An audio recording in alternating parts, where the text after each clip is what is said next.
Et je vais vous inviter à vous lever.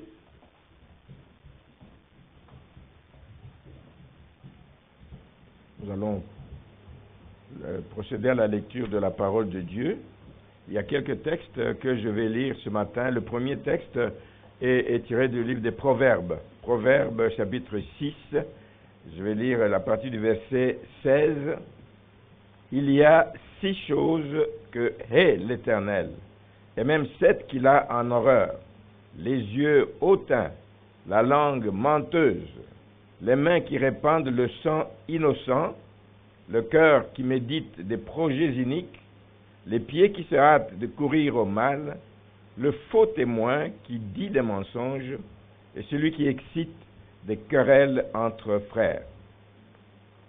Le deuxième texte, c'est dans l'épître de Jacques, Jacques 1, le verset 22. Mettez en pratique la parole et ne vous bornez pas à l'écouter, en vous trompant vous-même par de faux raisonnements. Et je vais au verset 26. Si quelqu'un croit être religieux sans tenir sa langue en bride, sans contrôler sa langue, mais en trompant son cœur, la religion de cet homme est vaine. Et le texte principal, c'est dans Jacques, chapitre 3. Je vais lire à partir du verset 1er. Jacques, chapitre 3. Mes frères, qu'il n'y ait parmi vous un grand nombre de personnes qui se mettent à enseigner, car vous savez que nous serons jugés plus sévèrement. Moi aussi qui vous parle, je serai jugé plus sévèrement. Je ne peux pas venir devant ici enseigner des choses que je ne suis pas capable moi-même de mettre en application. Nous bronchons tous, nous péchons tous, nous tombons tous de plusieurs manières. Et si quelqu'un ne bronche point en parole, c'est un homme parfait, capable de tenir tout son corps en bride. Si nous mettons le mors dans la bouche des chevaux pour qu'ils nous obéissent, nous dirigeons aussi leur corps tout entier. Voici même les navires qui sont si grands et que poussent les vents impétueux sont dirigés par un très petit gouvernail au gré du pilote, au gré du capitaine. De même, la langue est un petit membre. Petit membre. Elle se vante de grandes choses. Voyez comme un petit feu peut embraser une grande forêt. La langue aussi est un feu. C'est le monde de l'iniquité. La langue est placée parmi nos membres, nous venons de le voir dans le livre des Proverbes, placée parmi nos membres, souillant tout le corps et enflammant le cours de la vie, étant elle-même enflammée par la géhenne. Toutes les espèces de bêtes et d'oiseaux, de reptiles et d'animaux marins sont domptés et ont été domptés par l'homme. Mais la langue, aucun homme ne peut la dompter. Ça, il faut le souligner. Aucun homme ne peut la dompter. C'est un mal qu'on ne peut réprimer. Elle est pleine d'un venin mortel. Par elle, nous bénissons le Seigneur notre Père, et par elle, nous maudissons les hommes, faits à l'image de Dieu. De la même bouche sortent la bénédiction et la malédiction. Il ne faut pas, mes frères, qu'il en soit ainsi. Amen. Vous asseoir.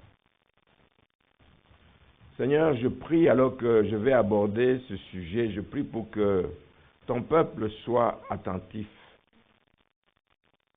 pour en tirer, Seigneur, le meilleur pour sa propre vie et pour ta gloire. Le meilleur pour sa vie, le meilleur pour l'Église, le meilleur pour sa famille, le meilleur pour son entourage, que nous puissions tirer les meilleures leçons de ces passages que nous allons partager ce matin, pour que ta gloire éclate vraiment dans nos vies. Nous voulons vraiment te plaire dans tous les détails. Amen. Alors le titre du message de ce matin, c'est « L'Église à laquelle nous aspirons ». L'Église à laquelle nous aspirons. Nous ne voulons pas juste nous appeler Église, mais nous voulons avoir une forme, nous voulons avoir un contenu que nous donnons à cette Église, un contenu qui est tiré évidemment de la parole de Dieu. C'est une Église que nous voulons qu'elle brille au milieu des ténèbres. Nous sommes dans un monde de ténèbres. Nous voulons que l'Église brille au milieu des ténèbres. Et si je me réfère au thème de notre année 2026, qui est donc l'amour fraternel, ce n'est pas juste un slogan. Ce n'est pas juste un slogan qu'on se donne en début d'année, on dit ok, cette année c'est l'amour en action. Et ça peut rester un slogan. Mais je bénis le Seigneur parce que les 7 premiers mois de l'année, je bénis le Seigneur pour ce que j'ai vu prendre place dans cette église et je prie que ça continue. Ce n'est pas le thème pour cette année 2026 et puis l'année prochaine on revient à nos travers, à nos anciennes habitudes, mais nous voulons continuer dans la voie de l'amour. Et je me réjouis de voir donc ce qui a pris place. Donc on en parle depuis le début de l'année, on parle de l'amour en action. Il y a eu plusieurs sortes de prédications ici à ce sujet et dernièrement Cédric dans ses derniers messages ici, il a parlé de l'église des Actes des Apôtres. Il y a cet aspect de l'amour qui caractérisait cette église des Actes des Apôtres, mais il n'y a pas que ça. Et nous voulons que ce qui était dans l'église des Actes des Apôtres se retrouve aussi dans notre église, ce qui a caractérisé ce temps-là. C'est ce qui a fait que cette église a eu un impact. Et l'église que nous voulons, c'est une église qui a un impact. Pas qui se réjouisse d'avoir autant de réunions par semaine, pas qui se réjouit d'avoir autant de toutes les chaises remplies. Et on est heureux quand la salle est remplie, mais c'est une église qui a un impact que nous voulons. Que les gens, quand ils sortent d'ici, ils sortent après avoir reçu la parole de Dieu, qui les encourage, qui les pousse à aller mettre ça en application dans la société, dans les milieux dans lesquels ils évoluent. Donc, avec la grâce de Dieu, donc j'aimerais, pendant quelques dimanches, ça va être peut-être interrompu parce que d'autres personnes peuvent intervenir entre-temps, mais j'aimerais pendant quelques dimanches apporter des messages qui vont être tirés principalement du livre de Jacques, l'épître de Jacques.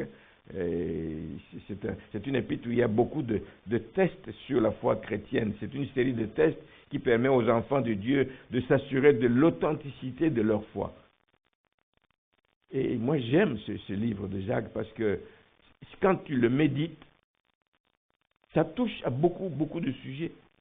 L'authenticité de notre foi, et voir si nous portons des fruits, voir si nous marchons conformément à la parole de Dieu. Ce sont des tests qu'il faut passer régulièrement. C'est indispensable que chacun s'assure que sa vie répond donc aux exigences de la parole. Mais pour ce matin particulièrement, je voudrais m'attarder sur le pouvoir, comme vous avez entendu tous les textes, montrent le pouvoir destructeur de la langue. Même si c'est un petit membre. Je l'apporte parce qu'il y a même quelqu'un dans l'église qui m'a demandé, il est nouvellement arrivé dans l'église, au bout de peut-être de la 2e semaine, il me demande, pasteur, j'aimerais qu'un jour, malheureusement il n'est pas là ce matin, alors, pas grave, mais au moins le message va être donné, il peut écouter ça par la voix des ondes. C'est parce que la langue fait beaucoup de dégâts. Elle fait beaucoup de dégâts. Elle est vraiment destructrice quand on ne s'en sert pas à bon escient. Donc, je veux parler de la nécessité de veiller sur sa langue. Parce que personne n'est à l'abri. Même moi qui vous parle, je ne suis pas à l'abri de ce risque. C'est pour ça que quand j'exhorte, je me parle aussi à moi-même. Quand je prépare le message, je me parle aussi à moi-même. Je ne sais pas, peut-être que je me trompe, s'il y a quelqu'un ici ce matin qui a déjà souffert de ce problème, quelqu'un qui a déjà été victime des mauvaises langues qui est autour de cette personne. Il y a des gens qui l'ont vécu des années, pendant des années entières, c'est toujours des mauvaises paroles sur leur vie, des mauvaises paroles, des accusations non fondées sur leur vie, ça détruit la personne. Donc nous devons nous mettre vraiment à l'abri. Et donc c'est pour ça que je vais apporter ce message. Alors d'abord, je vais te parler des raisons qui m'ont poussé à apporter le message et qui ont poussé Jacques aussi à parler longuement du mauvais usage de la langue. D'abord, la première raison, c'est que une langue destructrice, utiliser une langue pour détruire des vies, pour gâcher des vies, ce n'est pas du tout une attitude chrétienne. Ce n'est pas une attitude chrétienne. La personne qu'on descend, la personne qu'on juge, la personne dont on parle en mal, bien aimé, est membre du corps de Christ. Est membre du corps de Christ. Christ a versé son sang pour cette personne. Et Christ ne veut pas et ne permet pas que justement une telle personne soit traînée dans la boue, parfois pour des choses qui n'ont ni tête ni queue. Des choses qu'on invente de toutes pièces. Ce n'est pas une attitude chrétienne. La bonne attitude, c'est que quand un membre est malade, peut-être mal agir qui pousse les gens à parler, c'est une forme de maladie. Il faut soigner cette personne. Il faut aller vers la personne, il faut l'exhorter, mais ne pas la blâmer. Ne pas blâmer la personne, ne pas accuser la personne. Non, ce n'est pas une bonne attitude. L'accusation, ce n'est pas notre rôle d'accuser les gens. La Bible nous dit dans le livre d'Apocalypse que nous n'avons qu'un seul accusateur, et on le connaît, c'est Satan, c'est l'ennemi, c'est lui qui nous accuse auprès du Père. Alors ne jouons pas le jeu de l'ennemi. Première raison, ce n'est pas du tout une attitude chrétienne. Ne jouons pas le jeu de l'ennemi. Et pendant que je parle, que le Seigneur parle à vos cœurs. J'ai dit, il n'y a personne qui est à l'abri de cela, et que nous puissions donc prendre la résolution. Et nous allons voir que, même avec des résolutions, nous allons retomber, mais il faut demander beaucoup plus que ça, je vais en parler, c'est le Seigneur seul qui peut le faire. Donc, deuxième raison pour laquelle Jacques en parle abondamment dans ses épîtres, dans son épître plutôt, ce n'est pas une marque d'amour. Ce n'est pas d'aimer quelqu'un que d'aller dire du mal de quelqu'un. Ce n'est pas du tout une marque d'amour. Au contraire, quand vous le faites ainsi, vous usurpez ce qui ne vous appartient, vous usurpez le droit qui est réservé à Dieu. Lui seul est juge. Dieu seul est juge. C'est écrit dans l'épître de Romains, chapitre 5, verset 8, que Dieu a prouvé son amour envers nous en ce que Christ est mort pour nous à la croix. Il est mort pour nous à la croix alors que nous étions encore pécheurs. Dieu ne nous a pas jugés. Il a envoyé son Fils mourir justement pour que nous ne soyons pas jugés, pour que nous ne soyons pas condamnés. Il ne nous a pas condamnés. Alors nous devons suivre l'exemple de Dieu. Il aime sa créature, il aime ceux pour qui il a versé le sang de son Fils Jésus-Christ. Et moi aussi, aimons-nous les uns les autres. C'est d'ailleurs le plus grand commandement. Aimons-nous les uns les autres, ne nous précipitons pas à la médisance. À la médisance. Parce qu'on ne se pose pas la question. Si la personne dont je parle était au courant de ce que je suis en train de dire en ce moment, comment elle se sentirait? Si on se posait cette question, je pense que ça nous arrêterait dans beaucoup de choses. Ça nous arrêterait dans beaucoup de choses. C'est le plus grand commandement. Ne nous précipitons pas à la médisance, à la condamnation. La troisième raison pour laquelle Jacques en parle longuement, et que je vais y revenir aussi avec plusieurs messages, c'est que quand nous faisons de la médisance, parfois nous le faisons sur des bases sans fondement. On n'est même pas sûr de ce dont on accuse la personne. Juste on l'a entendu quelque part et hop, on est parti à propager la nouvelle. Donc nous pouvons nous baser aussi sur des perceptions, ce que nous voyons, etc. Et alors qu'on n'a pas tous les détails, alors qu'on ne sait pas les circonstances dans lesquelles ces situations se sont produites, alors qu'on ne connaît pas les motivations de l'autre personne, mais on peut se baser sur des perceptions et aller beaucoup plus loin et descendre une personne. Combien de fois nos paroles n'ont-elles pas provoqué des querelles? Combien de fois nos paroles n'ont pas entraîné des divisions pour s'apercevoir par la suite, alors que le mal est déjà fait, que c'était une erreur. Vous vous rendez compte? Détruire une famille, détruire un couple sur une base erronée, je ne sais pas comment vous vous sentirez quand vous allez découvrir cela. Vous pouvez aller demander pardon. Parfois, c'est difficile de récupérer des choses. C'est un peu comme ce qu'on dit, les mensonges, les mauvaises nouvelles, les bobards qu'on raconte sur des gens. C'est un peu comme quelqu'un a donné l'exemple, tu déplumes un oiseau, hein, et tu mets les plumes dans une plume, tu montes au 12e étage et puis tu largues ça. Et puis après tu dis, ah non, j'ai fait une erreur, je vais les récupérer. Allez retrouver ces plumes. C'est très difficile. C'est un peu l'image que je vois. Sur des mauvais fondements, etc., vous propagez une mauvaise nouvelle, etc. Et quand vous vous apercevez que c'était une erreur, vous pouvez aller demander pardon. Peut-être la personne va vous pardonner, mais tout le mal qu'il a subi est irréparable. C'est irréparable. Entre-temps, le mal est fait. Alors, je voudrais vous prier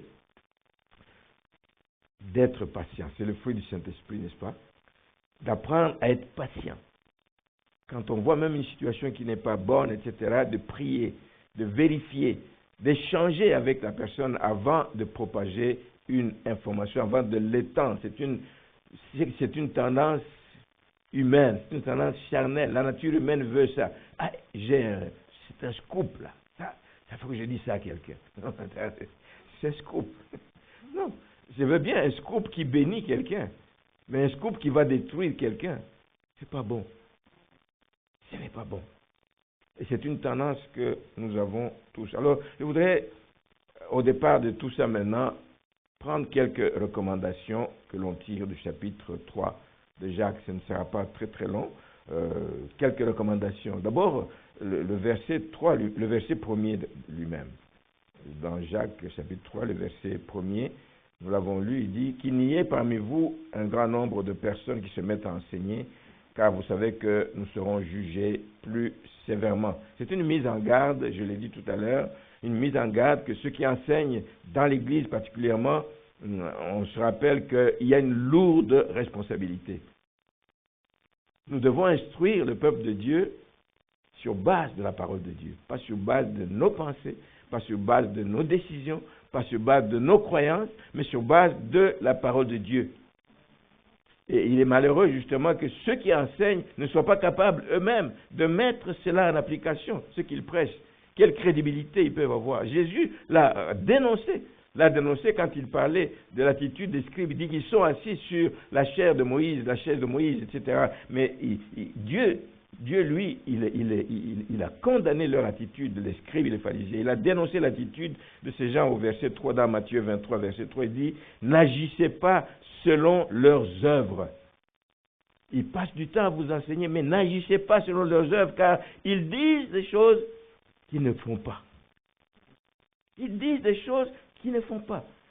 Au verset 5 du Matthieu 23, il dit « Ils font toutes leurs actions juste pour être vus des hommes. » Et il y a des hommes qui se plaisent à être sur la chair.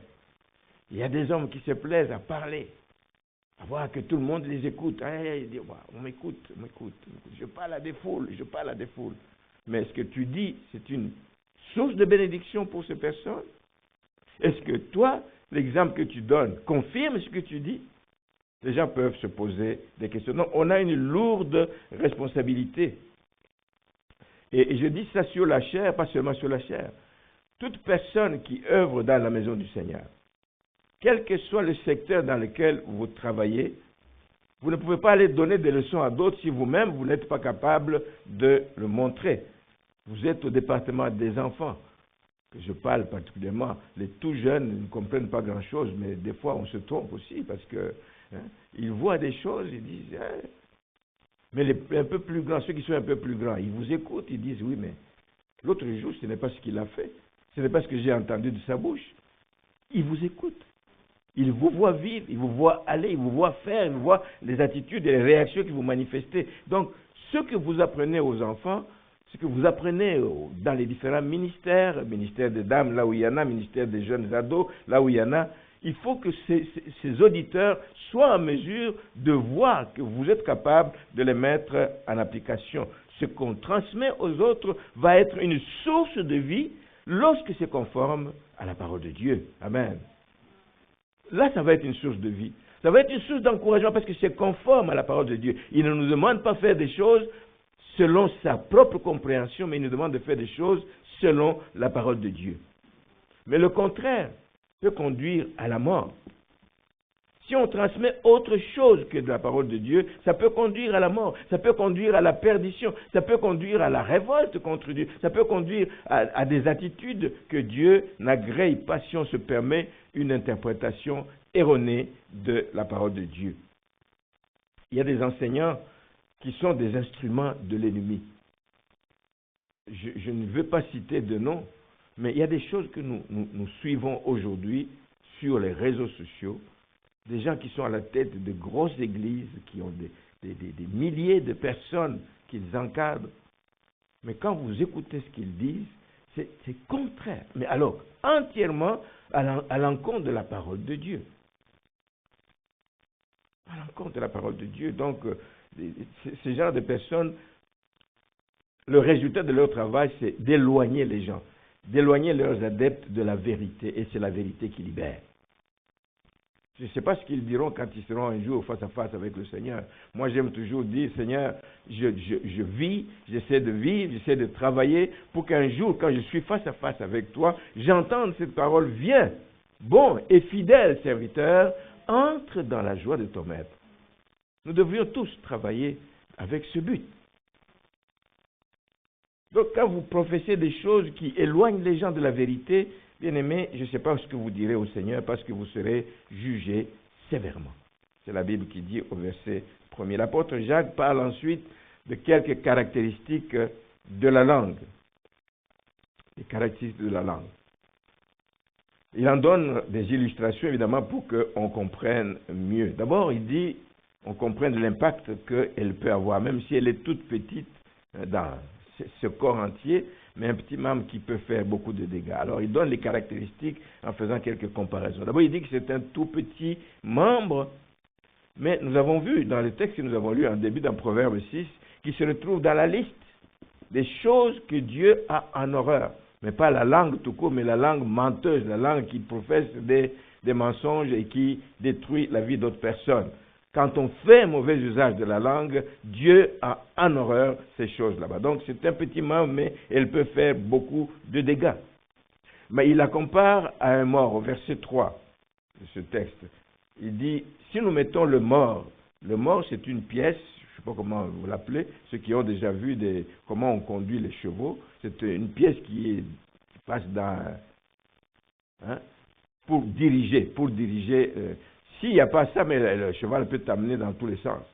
Mais il faut le diriger. Je veux qu'il aille à gauche, je tourne à gauche, je tire à gauche, je tire à... etc. Le mort sert à ça. C'est une petite pièce donc, dans la bouche des chevaux qui permet de contrôler et de diriger le cheval. Il la compare aussi, c'est pour ça que s'il peut diriger tout un cheval, le petit mort peut diriger tout un cheval, imaginez ce que la langue a à faire. Elle dirige toute une vie, tout un corps, toute la vie d'une personne. Au verset 4, il la compare aussi au gouvernail. Le gouvernail, c'est comme la direction dans un navire, dans un bateau. Alors, j'essaie d'imaginer les gros bateaux là, de croisière avec 6 étages, 7 étages, mais qui sont dirigés par un petit gouvernail. Il est important. La même chose, la langue a un pouvoir.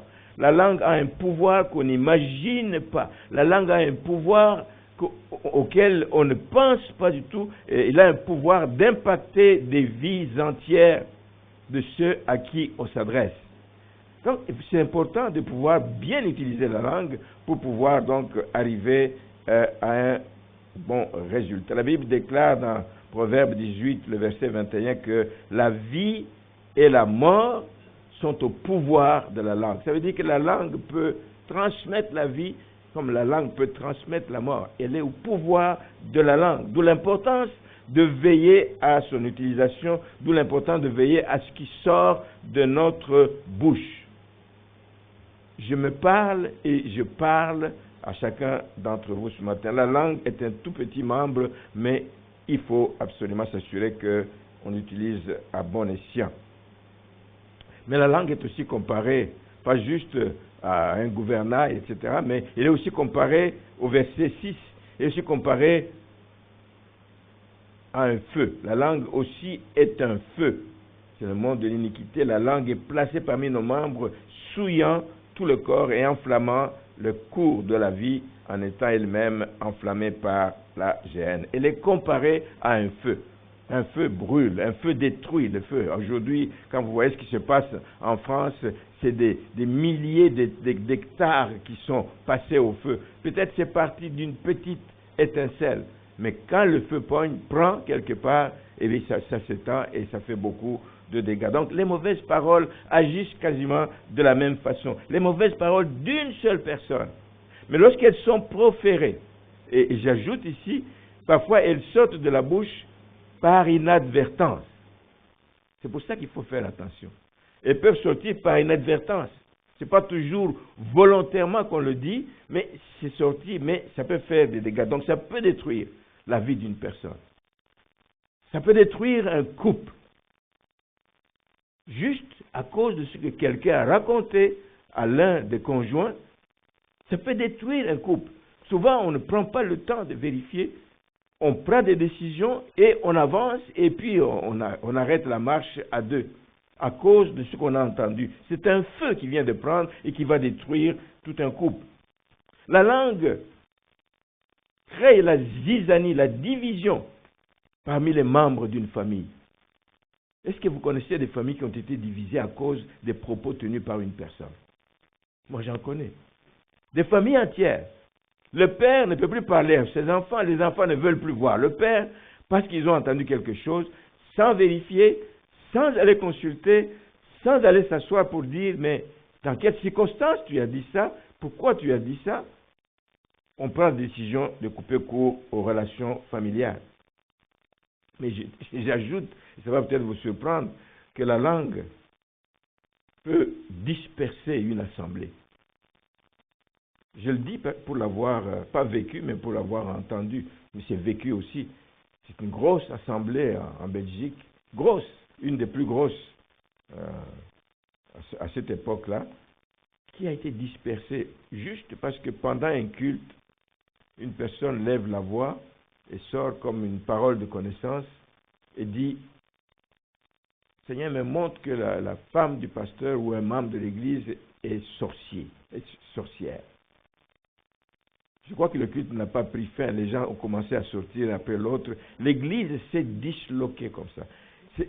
Le cœur du pasteur était déchiré, ne sachant pas comment aller récupérer tout ça, parce que quand on dit qu'il est sorcier, il y a des gens qui tremblent devant les sorciers, oubliant que celui qui est en nous est plus fort que celui-là qui est dans le monde, qui agit. L'église s'est dispersée, l'église n'a pas fermé, mais ça a pris du temps avant qu'elle reprenne vie. Est-ce que vous comprenez la responsabilité d'une telle personne devant Dieu d'abord? Des gens sont partis dans tous les sens, des gens qui venaient de se convertir, qui venaient de donner leur vie au Seigneur, ils rentrent dans le monde en disant non, mais c'est ça l'église, alors les pasteurs. C'est terrible. Il faut veiller sur la langue, veiller sur l'utilisation de la langue. Ça peut détruire une assemblée, une église, c'est vidé juste avec quelques mots d'une personne, une fausse parole de connaissance, et c'est une lourde responsabilité devant le Seigneur. Au verset 8 de notre épître de Jacques, au chapitre 3, il dit « Mais la langue, aucun homme ne peut la dompter, c'est un mal qu'on ne peut réprimer, elle est pleine d'un venin mortel. » Je ne sais pas pourquoi ils ont ajouté mortel, parce que est-ce que le venin n'est pas mortel? C'est pour renforcer, hein? Merci beaucoup. Alors, la langue, c'est plus qu'un venin mortel, elle peut verset 8, elle est pleine d'un venin mortel, pour renforcer, donc c'est grave. Donc, vous savez, le serpent peut inoculer le venin à quelqu'un et même, il peut tuer sa proie, mais la langue aussi peut sortir des paroles qui ressemblent à du venin, c'est-à-dire des paroles qui sont destructrices, mais il peut les sortir à petite dose. Parce que le venin, il ne faut pas une bouteille de venin pour tuer quelqu'un. Petite piqûre là, si c'était un serpent venimeux là, ben vous êtes cuit, vous êtes fait. Si vous n'allez pas vite faire soigner, prendre un anti-venin. Donc le venin est destructeur et c'est toujours à petite dose. C'est toujours des choses qui se font à répétition. Il y a des gens qui éprouvent un plaisir malin de parler du mal d'autres personnes à répétition, à répétition. Vous êtes en train vraiment de tuer et d'affecter une vie pour longtemps. Et je voudrais m'arrêter parce que je connais des cas personnellement, des cas d'enfants.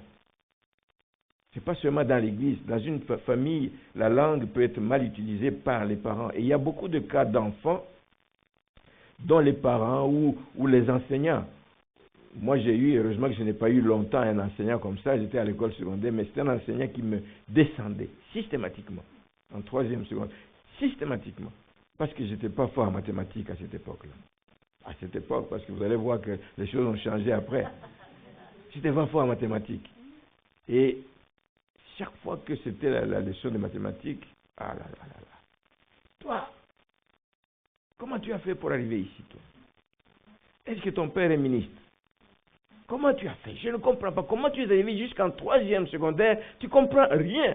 Devant toute la classe, devant tout le monde. Elle m'a raconté de son côté. Elle a vécu, alors qu'on ne se connaissait pas. Elle a vécu la même chose avec un professeur de mathématiques. Ceux qui se ressemblent, ça semble. Tous les deux, on n'était pas forts en mathématiques à un certain moment. Mais elle, autant que moi. Moi, l'année d'après, non, en 5e année, j'étais 2e en mathématiques. Et ça continue jusqu'à la fin du secondaire. C'était 2e en mathématiques. C'est toujours l'approche. Elle aussi, c'était la même chose. C'était l'approche. En 5e, elle a aussi, elle a débloqué complètement. Elle était première, je ne sais pas. Non. Elle a eu 80% en mathématiques, là où elle échouait tout le temps. Les paroles qui tuent, les paroles qui rabaissent, ont fait beaucoup de dégâts dans la vie des gens. Elle et moi, nous avons eu la grâce de nous en sortir. Je bénis toujours le Seigneur. Quand je vois mon parcours, je bénis le Seigneur. Il a veillé sur nous, il savait à quoi il voulait nous conduire. Mais il y a des enfants dont la vie a été complètement gâchée à partir de ce qu'ils ont entendu à l'école ou dans leur enfance, dans la maison. Toi, tu ne réussiras jamais dans la vie. Tu ne vaux rien. Toi, tu vas être un domestique. Toi, tu ne sais pas quoi. Un enfant qui entend ça, vous savez, c'est en train de le détruire, pas visiblement, mais on le voit. Des années après, il devient une personne adulte, mais n'arrive pas à se prendre en charge. Il n'arrive pas à avoir une certaine considération qu'elle est une personne qui est capable de mener une vie comme toute autre personne. Leur vie est affectée négativement à cause de ces mots qui tuent. C'est un terme que j'ai trouvé ici. Les mots qui tuent, les mots qui rabaissent. La vie était affectée négativement parce que la flamme, la langue est enflammée par l'enfer, par la gêne. C'est l'ennemi qui travaille pour pousser les gens à rabaisser les autres. L'ennemi dont le but est autre que de détruire, de voler, d'égorger, d'arrêter tout progrès.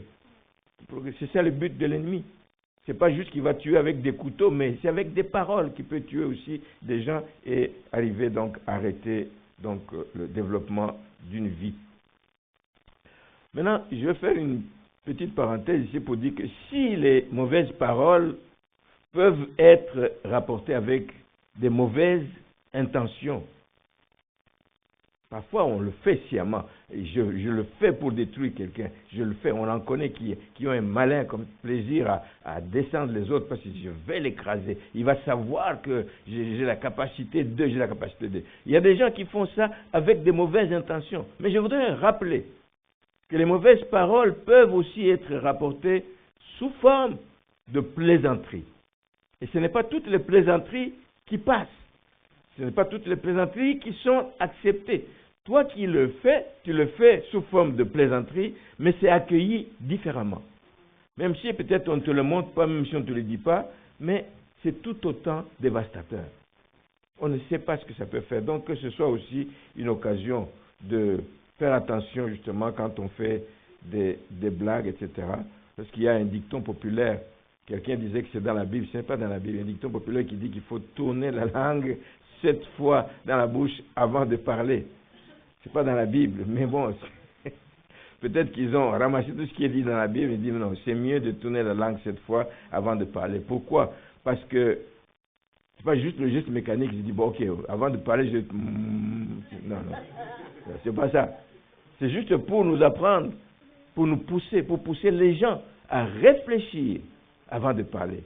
Ce que je dis, ça va bénir ou ça va maudire quelqu'un? Ce que je dis, est-ce que ça va relever la personne ou ça va la rabaisser? Ce que je dis, est-ce que ça va me permettre de continuer à cheminer avec la personne en bons termes ou ça va mettre un foie? Même ça, c'est même pour votre propre bien de faire attention à ces choses là-bas. Amen. Amen. Amen. Amen. Alors une dernière observation, après avoir fermé cette parenthèse, une dernière observation que Jacques souligne, et c'est capital pour dire qu'on demande aux gens de faire des efforts, mais en même temps, on nous dit que la langue, nous venons de le lire, la langue ne peut pas être domptée. On ne peut pas, personne ne peut dompter la langue. Personne ne peut dompter la langue. C'est difficile. Il n'y a que Dieu seul qui est capable de le faire. Personne ne peut la dompter. Verset 8. Mais la langue, aucun homme ne peut la dompter. C'est un mal qu'on ne peut réprimer. Ce n'est pas juste par une simple décision, tu dis, bon, à partir d'aujourd'hui, beaucoup de gens croient que c'est faisable. À partir d'aujourd'hui, je vais surveiller ma langue.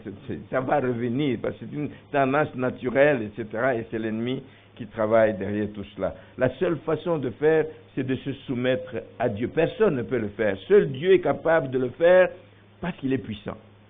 Il est tout puissant. Jacques dit dans un autre texte, le chapitre 4, verset 7, « Soumettez-vous donc à Dieu pour beaucoup de choses. » Et là, vous allez pouvoir résister au diable. Commencez par vous soumettre à Dieu, vous allez pouvoir résister au diable. Quand il vous pousse à sortir des choses qui ne sont pas correctes, qui ne sont pas pour construire, mais pour détruire, vous allez pouvoir résister au diable et il fuira loin de vous. Ça veut dire qu'un cœur qui n'est pas soumis à Dieu, c'est le diable qui va le contrôler. C'est le diable qui va le contrôler. C'est le diable, il a la liberté, il va y allumer ce feu, justement, il va y allumer la haine qui conduit à maudire les hommes, qui conduit donc à maudire des gens que Dieu a créés à son image. Qui es-tu, toi, pour maudire ce que Dieu a créé à son image? Qui es-tu? Qui es-tu? Et c'est l'ennemi qui va le faire lorsque notre cœur n'est pas soumis à Dieu. Donc la seule façon de maîtriser la langue, c'est d'avoir un cœur soumis à Dieu. La seule façon de maîtriser la langue, c'est de se tourner vers Dieu pour qu'il purifie nos lèvres, notre bouche. Purifie-la, Seigneur, afin qu'il sorte des paroles qui bénissent les autres, qui font du bien aux autres. Purifie-la, Seigneur. J'ai regardé ce passage que vous connaissez dans Ésaïe, qui parle de la vocation d'Ésaïe. Quand Ésaïe 6. Ésaïe 6. Dans Ésaïe 6, je vais aller le prendre, qu'on le lise un peu. Quand il a été appelé, c'est l'année de la mort du roi Osias. Il était proche du roi Osias, il était attristé par la mort du roi Osias. Il dit, je vais lire à partir du verset 1er, Ésaïe 6, « Je vis le Seigneur assis sur un trône très élevé, et les pans de sa robe remplissaient le temple. Alors des séraphins, des anges, se tenaient au-dessus de lui. Ils avaient chacun 6 ailes, dont 2 ils se couvraient la face, et dont 2 ils se couvraient les pieds, et dont 2 ils se servaient pour voler. Ils criaient l'un à l'autre et disaient, « Saint, Saint, Saint est l'Éternel des armées, toute la terre est pleine de sa gloire. » Les portes furent ébranlées dans leur fondement par la voix qui retentissait à la maison, et la maison se remplissait de fumée. Verset 5. Quand il a vu ce spectacle, alors il dit, c'est Ésaïe, je dis, malheur à moi, je suis perdu car je suis un homme dont les lèvres sont impures. J'habite au milieu d'un peuple dont les lèvres sont impures et mes yeux ont vu le roi, l'Éternel des armées. Malheur à moi. Mais comme Dieu est un Dieu de compassion, quelqu'un qui reconnaît son état malheureux, Dieu vient à son secours. Alors l'un des séraphins vola vers moi, tenant à la main une pierre ardente qu'il avait prise sur l'autel avec des pincettes. Il en toucha ma bouche. Il en toucha ma bouche et dit, « Ceci a touché tes lèvres, ton iniquité est enlevée et ton péché est expié. » Le péché de la langue est expié. Et j'entendis, une fois que cela est fait, j'entendis la voix du Seigneur disant, « Qui enverrai-je? Qui marchera pour nous? » Et je répondis, « Me voici, envoie-moi. » Et il dit alors, « Va et dis à ce peuple. » C'est-à-dire que Ésaïe ne pouvait pas aller parler à ce peuple avant que sa bouche ne soit purifiée, avant que ce qui sortent de sa bouche ne soient des choses qui sont sanctifiées, qui sanctifient le Seigneur auprès du peuple. Nous aussi, le Seigneur nous a appelés et nous pouvons lui demander de nous purifier. Purifie ma bouche, afin que quand je parle, afin que quand j'exhorte, afin que quand je m'entretiens avec des gens, que je sois une source de bénédiction. Que ce que je dis puisse être source de bénédiction pour ces personnes. Que ce soit quelque chose qui les attire à toi plutôt que quelque chose qui les rebiffe. Seigneur, purifie ma bouche. Que ma langue ne sorte que des choses qui te glorifie. Il y a une histoire que j'ai lue, c'est d'une femme, une femme chinoise, une vieille femme chinoise, âgée, qui vivait dans une ville et dont le maire de la ville, c'est un maire très très méchant. Méchant avec sa femme, méchant avec ses enfants. C'est toujours des paroles de méchanceté qui sortaient de sa bouche. Et puis ils observaient le maire, ils disaient, mais comment est-ce qu'il va changer, etc. Mais ils ont appris qu'à un moment donné, ce maire de la ville a commencé à fréquenter un médecin. Bon, pourquoi? Quelle maladie il avait, on ne sait pas. Mais ils ont dit, ah, italien. Puis, quelques temps après, on voit que le médecin a changé. Le maire a changé. Il a complètement changé. Il est devenu gentil. C'est sa femme qui le dit. Il dit, mon mari, c'est incroyable. Mon mari est devenu très doux, très gentil, etc. Alors, ils disent, mais sans doute, le médecin lui a donné un médicament. Lui qui était cruel avec sa femme et ses enfants, il a complètement changé. On dit dans le texte que le tigre a été changé en agneau. Alors vous en avez l'image de ce que c'est? Il a été complètement changé en agneau. Ta femme est devenue heureuse. Il n'y a plus de paroles méchantes qui sortaient de la bouche du maire. Alors la vieille madame dit, il est allé voir le même médecin. Il dit, docteur, j'ai besoin de vous. Mais ce que je vais vous dire, vous n'avez pas besoin de le dire à d'autres personnes. C'est un secret que je viens vous livrer, mais j'ai besoin de vous. Mais madame, qu'est-ce que je peux faire pour vous? Il dit, mais c'est parce que nous avons constaté que le maire de la ville est venu chez vous, a été soigné, et puis nous avons constaté que l'homme a complètement changé, on ne le reconnaît plus, etc. Alors, je voudrais aussi que vous me donniez le même médicament que vous avez donné, au maire de la ville.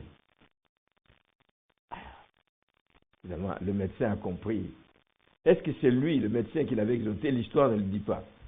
C'est lui qui avait exhorté le maire de la ville, l'histoire ne le dit pas, mais ça n'a pas d'importance, quelle que soit l'issue. Mais il se fait que ce médecin était chrétien. À mon avis, c'est lui qui l'a exhorté.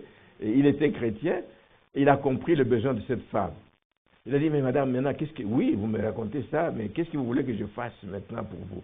Il dit, il faut que vous me donniez aussi ce médicament, parce que moi aussi, j'ai une langue qui n'est pas tendre. J'ai aussi une langue de vipère. Il dit, j'ai peur, je crains que mon fils vienne se marier, je crains que ma belle-fille ait de la difficulté à ce qu'on vive ensemble. Alors j'ai besoin que vous me donniez ce médicament pour que je puisse changer.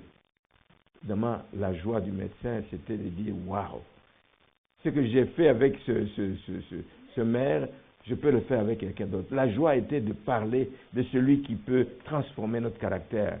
Il a parlé du Seigneur Jésus-Christ à cette femme chinoise. Il a parlé de cette femme, celui qui peut changer cette langue de vipère en une langue douce, une langue qui est agréable à écouter, à entendre. Et il l'a fait, et c'est ce que nous devrions faire aussi. Aller vers ce médecin, le médecin des médecins. Lui est capable de nous transformer. Il est capable de transformer notre caractère. Il est capable de toucher notre langue, comme on a touché la langue d'Ésaïe. Et quand Dieu envoie, généralement, si c'est lui qui envoie, parce qu'il y a beaucoup de gens qui s'envoient eux-mêmes, mais quand c'est lui qui envoie, il va faire ce travail. Amen. Afin que vous puissiez avoir l'impact qu'il veut que vous ayez. Amen. C'est ce qui s'est fait avec l'Église primitive. On en parle beaucoup, Leur ministère, l'envol de l'Église primitive est arrivé lorsque la Pentecôte est arrivée. Et qu'est-ce qui est arrivé à la Pentecôte? C'est des langues de feu. Je ne sais pas si c'est un hasard, non? C'est des langues de feu. Juste que quand ils ont commencé à ouvrir leur bouche, c'est une langue de feu qui partait, qui faisait du bien, qui transformait complètement la vie des gens. Puissions-nous aussi le demander au Seigneur. Le Seigneur est capable de le faire afin que nous puissions être une église selon le cœur de Dieu. Afin que nous puissions être des frères et des sœurs selon le cœur de Dieu. Afin que nous puissions être comme des personnes qui font la joie de leur maître. Là où il est, il les regarde et dit, mais je suis heureux d'avoir cette église à l'Assomption. Je vois le travail qui s'y fait. Je vois les transformations qui s'opèrent. Et je bénis le Seigneur moi-même pour ce que donc j'apporte comme message aujourd'hui, pour que nous puissions ensemble changer, marcher dans la même direction, regarder dans la même direction. Donc nous vivons dans un monde où la langue fait beaucoup de ravages, beaucoup de On n'en parle pas seulement dans les milieux chrétiens, mais c'est pire encore ailleurs, parce que là, il n'y a pas de frein. On se descend, on se détruit n'importe comment. Ça, c'est le monde. Mais nous ne voulons pas qu'il en soit ainsi. Dans notre Église, il y a pour cela des actions à prendre. Alors, parmi les actions, c'est d'exhorter. J'ai quelque chose, une remarque à faire à quelqu'un, je me mets devant le Seigneur, donne-moi les mots qu'il faut pour que je puisse exhorter la personne. Mais pas me contenter de dire, elle est comme si, elle fait ça, elle n'a pas fait, elle a dit, et de le propager autour. On n'est pas en train d'aider la personne, au contraire. Exhorter les personnes qui ont le plaisir de propager les informations non vérifiées et des faussetés. Mais si ces personnes ne changent pas, qu'est-ce qu'on fait? Moi, je dis, il faut s'en éloigner. Les mauvaises compagnies corrompent les bonnes. Il faut s'en éloigner. Je ne m'éloignais pas de quelqu'un juste à cause de ça, mais je vais l'exhorter d'abord. Une deuxième fois. Je prie, j'exhorte. Je prie, j'exhorte. Mais si la personne n'est pas prête à changer, je m'en éloigne, etc. Parce que chaque fois qu'elle commence à critiquer, ça va m'atteindre moi-même, etc. Donc, et ce que je peux me dire, c'est que s'il le fait avec d'autres, c'est qu'il le fait avec moi aussi. Je ne le sais peut-être pas, mais il le fait avec moi. Et souvent, c'est le cas. Quand on est déjà dans cet engrenage là-bas de critiques, de tout et tout, si tu le fais avec quelqu'un, tu viens me raconter, mais c'est sûr et certain, quand moi je ne suis pas là, tu peux le faire aussi. Tu peux parler du mal de moi aussi à d'autres personnes. Donc, exhorter et, lorsqu'il le faut, s'éloigner de ces personnes. Deuxièmement, c'est de demander à Dieu de faire comme ce qu'il a fait à Isaïe. C'est de demander à Dieu de faire ce que David a demandé à Dieu. Demander à Dieu de mettre un frein à notre bouche, à notre langue. Ne se précipite pas pour raconter n'importe quoi. Cela nous évite des moments d'angoisse. On le fait sur le coup, mais on ne sait pas les retombées de ça. Parce que ça peut arriver, et c'est souvent arrivé, que la personne à qui on rapporte ces choses finit par savoir d'où ça vient et dit on va voir la personne. Imaginez comment vous allez être mal à l'aise. L'angoisse dans laquelle vous allez vivre de devoir vous justifier. Il dit, mais non, qui t'a dit? Non, c'est pas qui t'a dit. Reconnais si tu l'as dit ou tu ne l'as pas dit. Et là, tu vas être vraiment mal à l'aise d'avoir su que tu as été donc découvert. David a ressenti ce besoin. Et il a demandé à Dieu, il a adressé à Dieu une prière. Dans le psaume 141, le verset 3, il dit, Éternel, mets une garde à ma bouche. Je ne suis pas capable moi-même. On a dit que la langue, personne ne peut la dompter. Mets une garde à ma bouche. Mets une garde à ma bouche. Veille sur la porte de mes lèvres. N'entraîne pas mon cœur à des choses mauvaises. Voilà une belle prière à faire au Seigneur.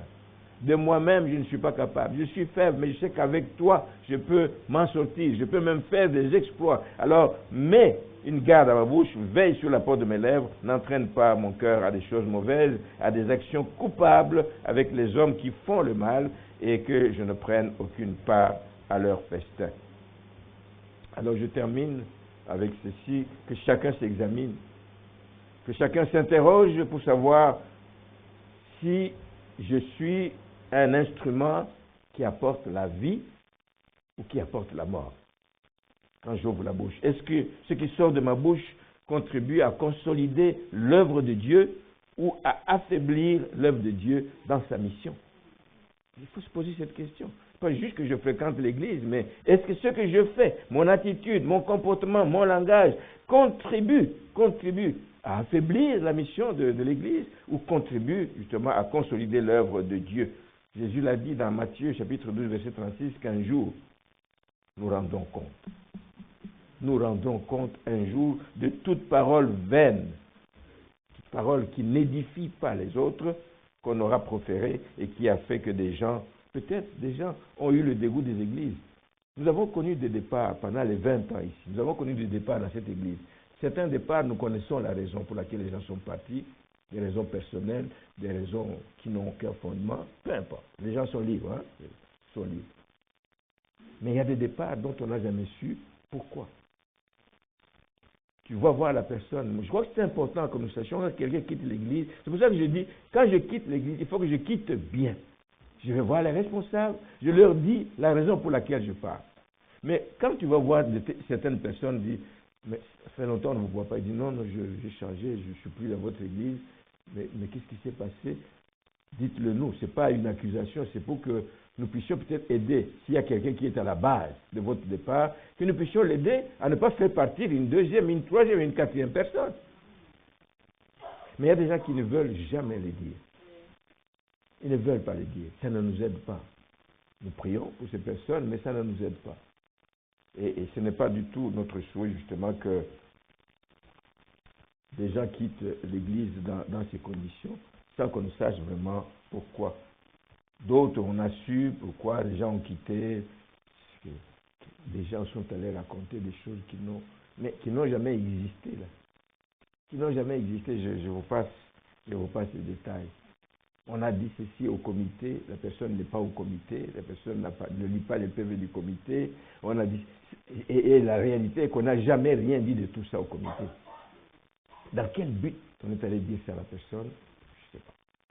Que le Seigneur nous garde, que le Seigneur nous aide. Je voudrais qu'on prenne le temps de nous incliner et qu'on parte d'ici vraiment avec une résolution que quelque chose se passe, que quelque chose change, que nous ne puissions pas nous exposer à ce que l'ennemi nous inspire de mauvaises choses qui ne vont pas contribuer à l'avancement, au progrès de l'Église.